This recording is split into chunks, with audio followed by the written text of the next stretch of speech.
గురుకుల బళ్లను సర్కారోళ్ళు మొత్తం గాలికిసి పెట్టినట్టే చేస్తున్నారు కదా. అసలు వాటిని పట్టించుకున్నట్టే అనిపిస్తలేదు. నిన్న మొన్నటి దాకానేమో ఆడాడ గురుకుల హాస్టల్ ఫుడ్ పాయిజన్ అయి చాలా మంది పిల్లగాండ్లు దావకాల పాలైనరు.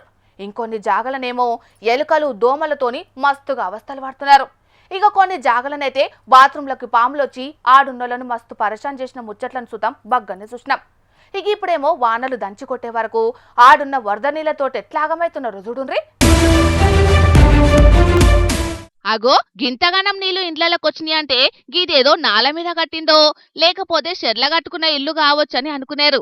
కాదు కాదు, భద్రాద్రి కొత్తగూడెం జిల్లా మనుగూర్ల ఆడవిళ్లను చదువుకునే గిరిజన పాఠశాల.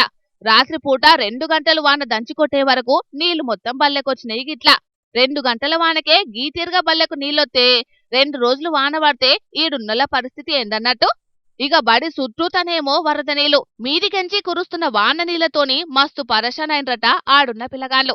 ఇక అడుగు తీసి అడిగేద్దామంటే ఏడ ఏ పామొత్తదోనని బిక్కు బిక్కుమనుకుంటున్నారట.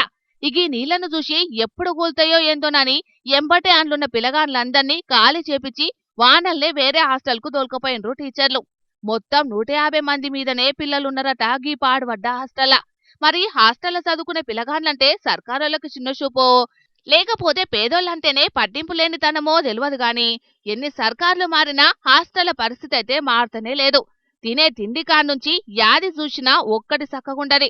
సాలిసాలని సౌలతులతోని ఎన్నో తీర్ల అవస్థలు పడుతున్నారు పిల్లగాళ్ళు.